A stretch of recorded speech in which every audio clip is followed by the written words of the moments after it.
Oke, assalamualaikum warahmatullahi wabarakatuh. Selamat pagi teman-teman mahasiswa sekalian ya. Jadi di kesempatan pagi hari ini yang pertama saya mohon maaf karena baru saja bisa masuk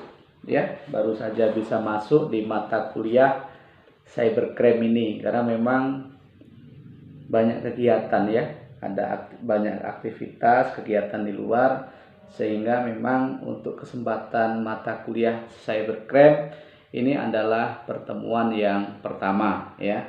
Tapi kalau untuk mata kuliah etika profesi hukum ya, dan satu lagi mata kuliah apa saya agak lupa ya, kita sudah pernah belajar ya. Jadi saya kebetulan di semester 6 ini memegang 3 mata kuliah, yang satu mata kuliah wajib ya, etika profesi, lalu yang 2 itu minat pidana ya, viktimologi, dan mata kuliah cybercrime. Nah, saya harap teman-teman walaupun dalam situasi puasa ya, kita tetap semangat ya, karena memang sesuai jadwal kita tetap kuliah, nggak libur ya, tetap kuliah nggak libur. Jadi kita santai saja ya, karena saya juga kemarin kebetulan di hari Minggu ini juga mengajar ya di Universitas Terbuka dari jadwal jam 8 pagi sampai jam 5 sore. Nah, mudah-mudahan ya mulai minggu ini saya tetap bisa masuk ya di mata kuliah baik etika profesi hukum, baik mata kuliah hukum viktimologi, dan baik mata kuliah cybercrime. Nah, untuk teman-teman yang belum sempat hadir atau belum hadir, silahkan dikontak melalui grup WA-nya supaya mereka bisa masuk, karena mengapa waktu kita juga terbatas. Nah, teman-teman mahasiswa sekalian, mata kuliah cybercrime ini memang salah satu mata kuliah peminatan ya, peminatan hukum pidana. Jadi yang mengambil mata kuliah tersebut tidak semua ya. Kalau teman-teman konsentrasinya di hukum pidana, ini akan diambil di semester genap ya, di semester genap ini. Nah, memang kalau berbicara masalah cybercrime sekarang sudah sangat banyak sekali ya kasus-kasus terkait dengan cybercrime ya.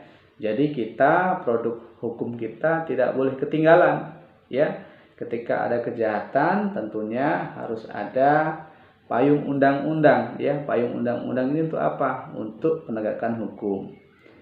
Nah, pengertian cybercrime ini ya bisa diartikan kalau bahasa bahasa mudahnya ini hukum pidana mayantara ya.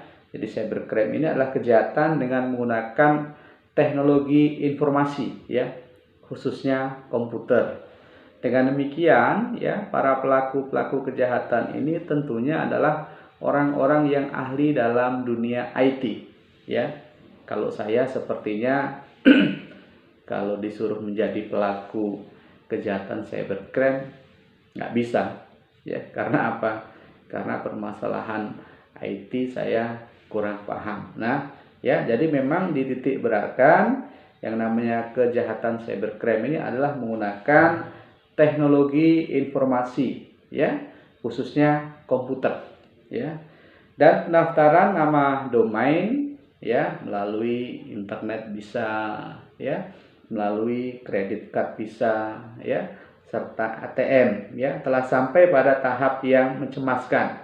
Nah, sekarang ini memang banyak kasus-kasus penipuan ya yang dilakukan melalui baik media sosial ya, jaringan internet dan sebagainya ya. Jadi uang seseorang yang di bank saja bisa hilang seketika ya. Lalu sekarang juga yang masih sangat banyak ya, yaitu tentang ketidakhati-hatian kita ya. Ketidakhati-hatian kita ini dalam arti ya sekarang banyak warga masyarakat Indonesia ini terjerat masalah kasus ITE misalnya, ya, mengenai Undang-Undang Informasi dan Transaksi Elektronik, ya. Ini perkara kecil saja, ya, saya berikan contoh demikian. Agar apa? Agar kita bisa saling mengingatkan, ya, terkait perkara-perkara tersebut, ya. Yang suka hobi misalnya buat status-status di Facebook, ya, lalu dalam status itu menjelekkan seseorang misalnya, ya, dan namanya disebut. Nah, ini tolong kalian lebih cermat, lebih berhati-hati supaya apa? Supaya kita tidak terjerumus dalam perkara Undang-Undang Informasi dan Transaksi Elektronik, ya. Jadi saya ulangi lagi, ya, yang dinamakan cybercrime ini adalah kejahatan dengan menggunakan teknologi informasi, ya, khususnya komputer dan pendaftaran nama domain melalui internet, bisa kredit card serta ATM, ya, telah sampai memang pada saat ini pada tahap yang mencemaskan. Nah, kemajuan teknologi informasi, ya, selain membawa ke dunia bisnis yang revolusioner, ya, yang serba praktis, ya, memang sekarang ini apa-apa serba praktis, ya. Serba praktis, serba cepat, ya. Manusia ini kan sekarang disuguhkan dengan kemajuan teknologi yang sangat luar biasa, ya. Jadi nanti lama-lama kita ini yang kasar cuma tangannya ini, ya, apa-apa menggunakan tangan, ya. Jadi tenaganya tidak terlalu dibutuhkan, lama-lama mungkin seperti itu, ya. Semua sudah dikerjakan menggunakan kemajuan teknologi, ya. Jadi membawa ke dunia bisnis, ya, yang serba praktis ternyata memang mempunyai sisi gelap yang mengerikan, ya. Seperti apa? Seperti pornografi misalnya. Nah, yang namanya pornografi ini bukan sepele, ya. Yang namanya pornografi ini bukan sepele, dan saya lihat memang sepertinya situs-situs porno ini sengaja dibuat, sengaja dimasukkan, ya, oleh pelaku yang jelas selain bisnis, ya, selain bisnis mereka itu saya yakin dampak dan efeknya sangat luar biasa, merusak, ya. Karena teman-teman mungkin jelas sering mengamati, ya, lihat di berita televisi kalau ada kasus-kasus asusila, baik pencabulan, ya, baik pemerkosaan, itu rata-rata, ya, diakibatkan karena mereka sering melihat atau menonton film-film yang berbau pornografi. Nah, ini merusak. Namun memang saya amati di Indonesia ini belum sebegitu mampu untuk memblokir situs-situs tersebut, ya. Walaupun secara aturan, ya, terkait undang-undang pornografi kita sudah ada, tapi implementasi dan penegakan hukumnya kan lemah, ya. Cobalah teman-teman amati terkait dengan pornografi ini, ya. Jadi situs sangat banyak, ya. Jadi mungkin ahli-ahli IT kita yang dipelihara oleh negara ini kurang lah, ya, karena masuk. Nah, bahayanya apa? Bahayanya ketika, ya, film-film tersebut dikonsumsi oleh anak-anak, ya. Makanya kita harus hati-hati, yang punya adik-adik masih kecil jangan terlalu bebas, ya, bebas diberikan atau memegang HP sendiri, karena efeknya nanti juga kurang baik, ya. Ya inilah, ya, resiko perkembangan teknologi ini memang ada sisi baik dan ada sisi buruk. Kalau kita bisa memanfaatkan teknologi ini dengan baik, insya Allah kita semua akan dimudahkan. Tetapi ketika kita tidak bisa memanfaatkan dengan baik, ya, yang kita ambil dari segi-segi negatif saja, ya, kita akan terjerumus, ya, dan bisa menjadi korban, bisa menjadi pelaku, bisa terkait dengan kejahatan pornografi, ya. Jadi yang pertama tadi kejahatan pornografi, ya. Yang kedua apa? Kejahatan komputer. Kejahatan komputer ini apa? Bisa pencurian, ya, bisa penipuan, ya, bisa pemalsuan data misalnya. Kok bisa Pak kejahatan komputer ini ya bisa mencuri, bisa menipu, ya, bisa memalsu data, ya, dan atau perbuatan pidana lainnya, ya, bahkan terorisme digital, ya. Jadi pencurian melalui komputer dalam artian pencurian melalui internet, ya, penipuan juga begitu.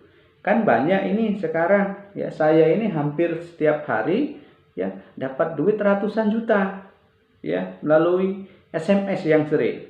Selamat, nomor Anda mendapatkan hadiah sebesar 125 juta.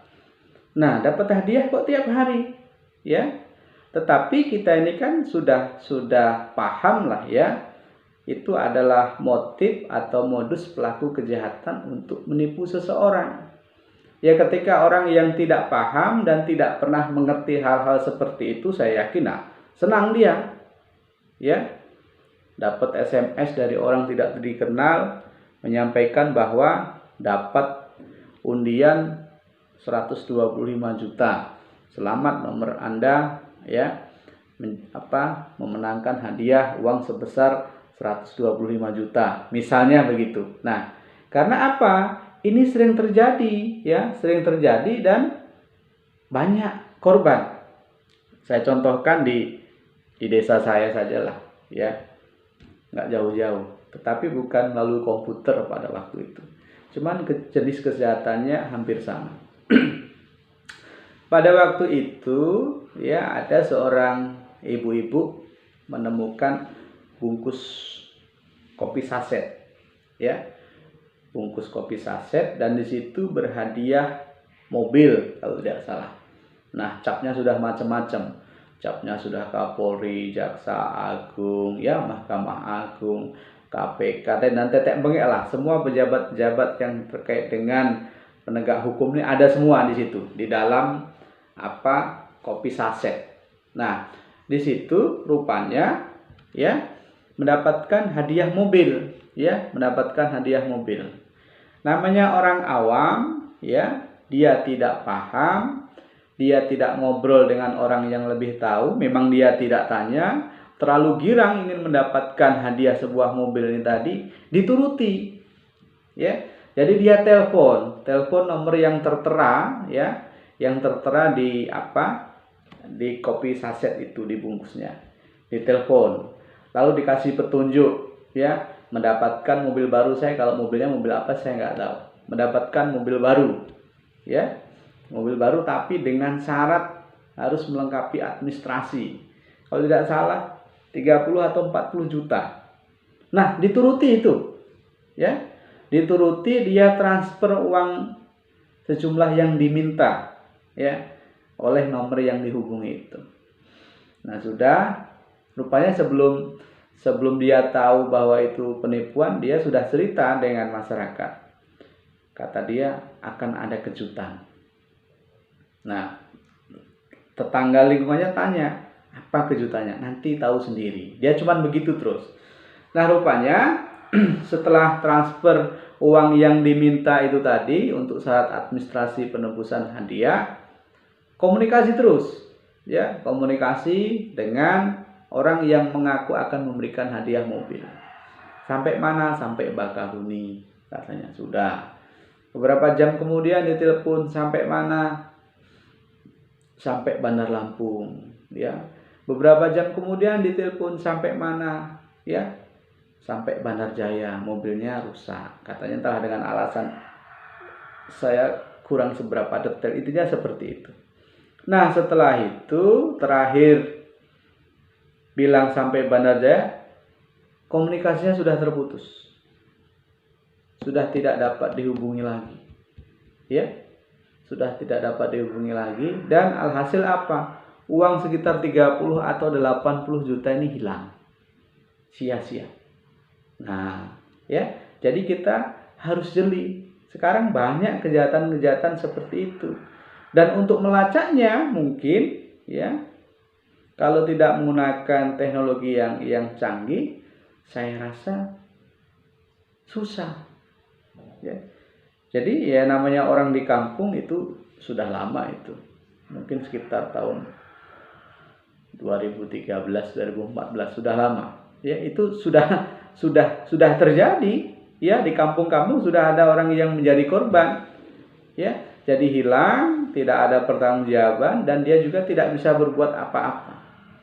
Nah, rupanya ya bungkus kopi saset ini tadi tersebar ya di lingkungan, termasuk adik saya itu juga dapat. Ya, jadi orang menggunakan modus tersebut keliling, dilemparkan, mungkin bungkus kopi saset itu tadi sudah dibuat dengan sedemikian rupa ya untuk maksud penipuan. Jadi bungkus kopi saset ini seolah-olah sudah dibuka, sudah dipakai ya, tapi disebar. Nah, ini teman-teman juga harus teliti lah. Jangan sampai kita ya apalagi orang hukum dengan sangat mudah ya ditipu dengan hal-hal yang nggak masuk akal. Itu kan hal nggak masuk akal ya. Ya kita ini tiap hari, saya yang HP saya yang kecil ini tiap hari dapat SMS ya, dapat SMS hadiah ya. Kalau nggak hadiah, orang menawarkan kredit ya. Ini kapan ini? Kemarin kalau tidak salah, hari ini tanggal 19 ini togel. Nah, ini kan masih banyak modus-modus ya yang digunakan orang-orang tidak bertanggung jawab demi keuntungan diri sendiri ya, menggunakan kejahatan-kejahatan yang terkait dengan cybercrime ya. Itu tadi terkait dengan penipuan, lalu pencurian misalnya melalui cybercrime bisa ya, karena tidak sedikit di Indonesia ini ketika tiba-tiba ya uang di tabungan kita di rekening itu habis misalnya, atau hilang atau berkurang, padahal kita tidak merasa pernah melakukan transaksi ya.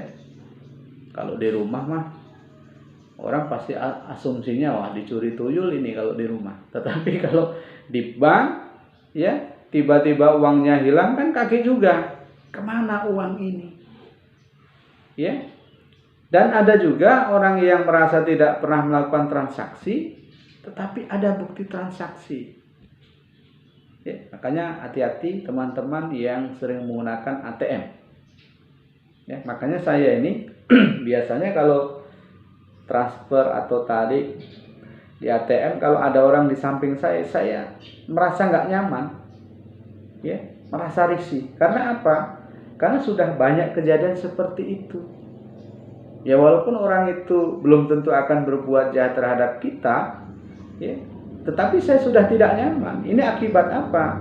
Akibat memang banyak sekali terjadi kasus-kasus masalah pencurian, penipuan ya melalui dunia maya ini tadi ya. Jadi ada pencurian, ada penipuan, ada pemalsuan data ya.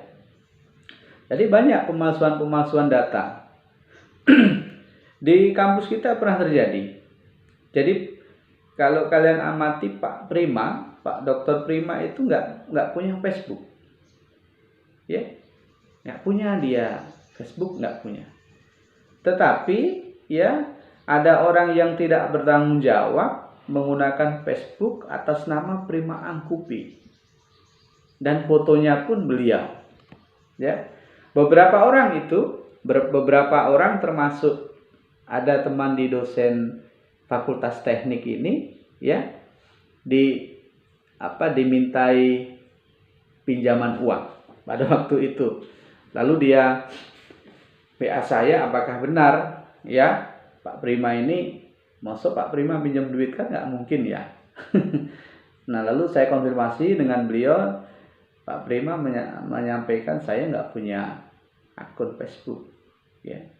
Ini banyak yang terjadi seperti itu, dan biasanya yang digunakan adalah ya nama-nama orang yang berkompeten, dalam artian orang-orang yang mempunyai jabatan, mempunyai pengaruh, dan biasanya orang-orang yang terkenal. Supaya apa?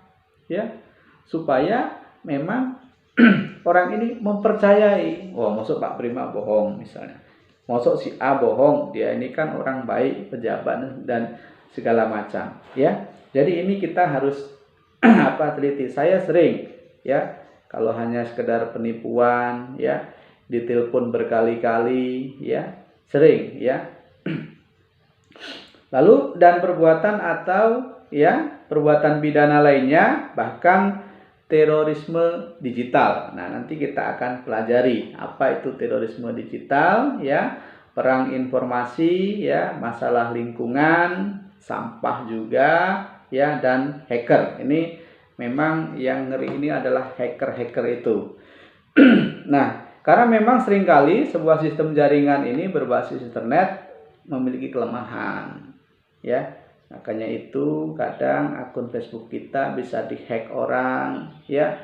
Tiba-tiba akun Facebook kita ini menayangkan video-video yang tidak pantas, gambar-gambar yang tidak pantas, ya. Padahal kita tidak pernah merasa, ya, tidak pernah merasa mengupload hal-hal tersebut, ya.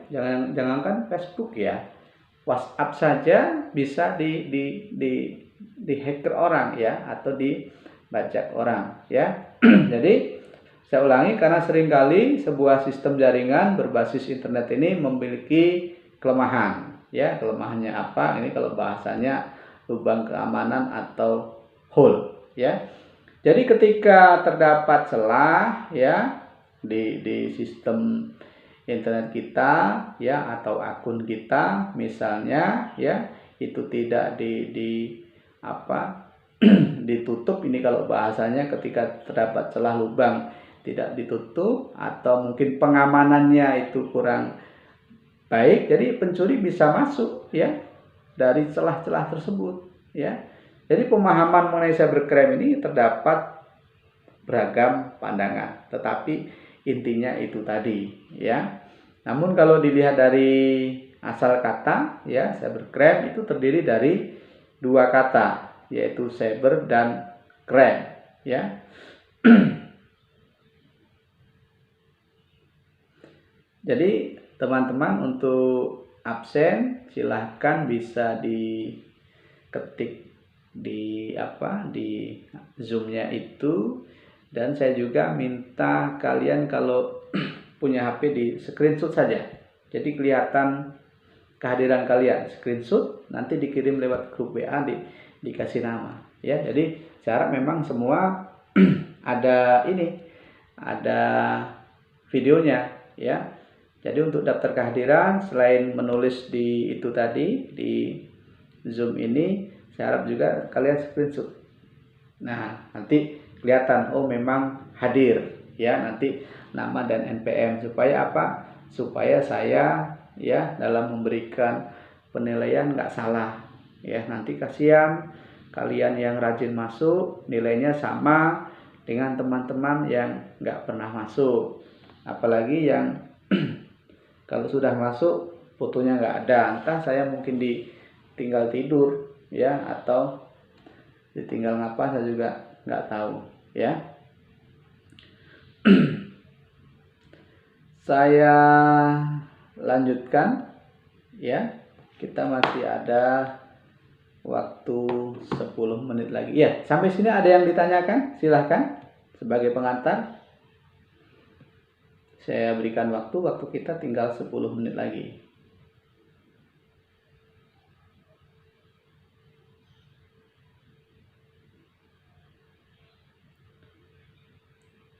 Silahkan, siapa? Ya, Reki, silakan Ki.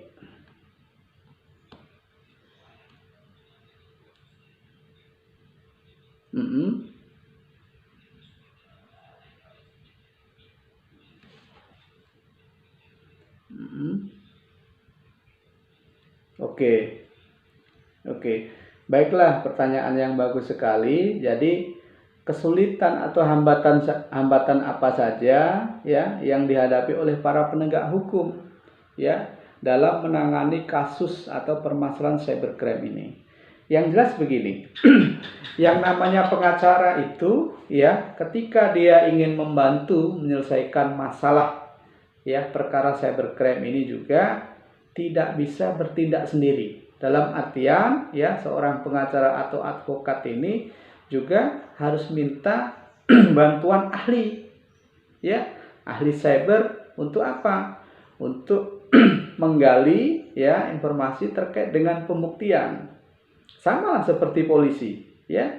Makanya sekarang di kepolisian itu ada unit cyber, ya. Jadi polisi dunia maya, dia mencari ya, memang menyelidiki kejahatan-kejahatan yang ada di dunia maya. Tetapi memang sumber daya manusia, ya, sumber daya manusia, karena di tingkat kepolisian juga ya, yang ada polisi cyber ini belum seluruhnya.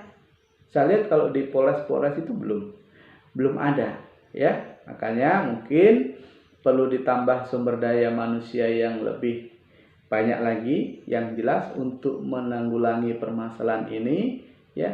Lalu tingkat keilmuannya ya, tingkat keilmuan, karena kejahatan dunia maya ini kan munculnya belum lama-lama ini kalau di Indonesia ya, karena perkembangan teknologi, perkembangan internet ya. Jadi memang kejahatan ini selalu berkembang ya.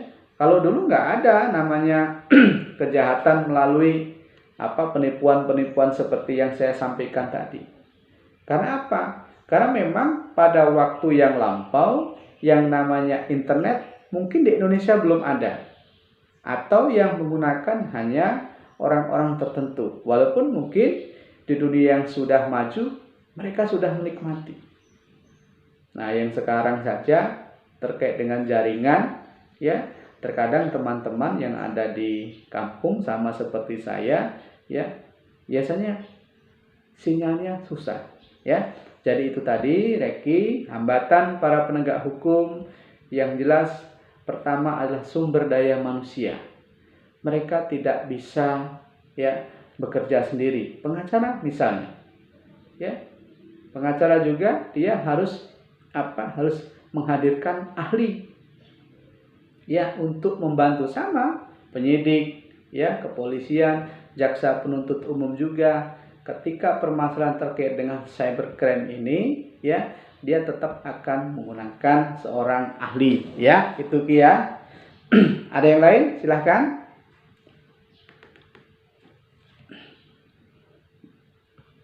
Yang lain kalau mau bertanya, masih ada waktu.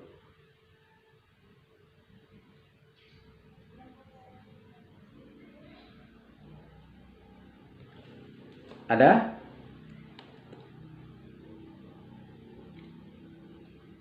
Saya panggil satu-satu ya. Ada ini di Ajeng, ada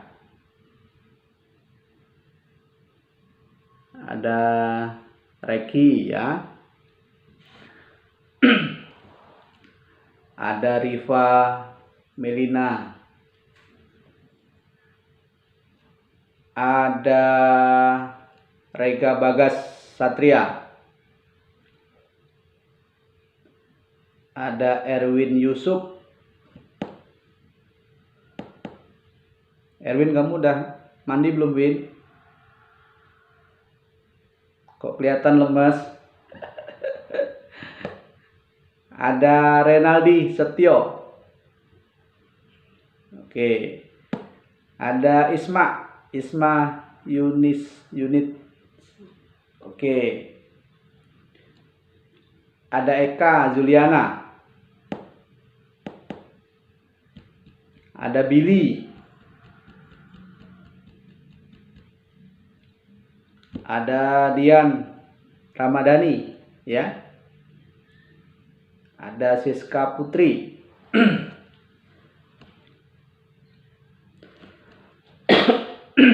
Ada Sulaiman Iskandar. Oke, ada Muhammad Iqbal Setiawan. Lalu ada Casey. Ada Dina Karlinda. Ada Satria Aji.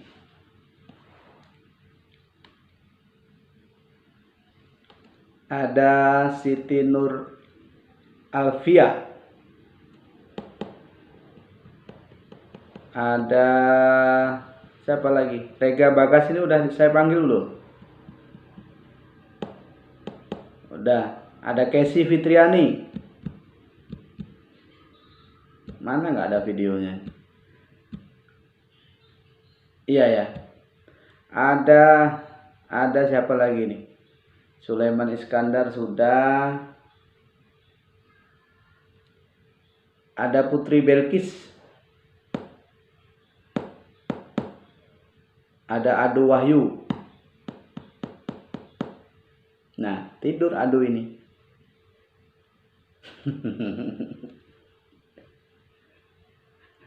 Adu tidur dia. Jadi sahur langsung tidur, belum bangun-bangun Adu ini. Ada Dena. Oke, yang belum saya panggil siapa? Sudah semua? Oke, siapa yang belum? Oke, Fani ya. Oke ya. Jadi itu tadi ya pengantar perkuliahan kita ya di hukum cybercrime ya. Nanti mudah-mudahan pertemuan mendatang kita bisa ketemu lagi ya. Saya bisa ngajar, teman-teman juga bisa masuk ya. Dan untuk besok jangan lupa, besok kita jadwalnya jam berapa? Yang victimologi itu. Besok victimologi atau etika profesi hukum yang besok.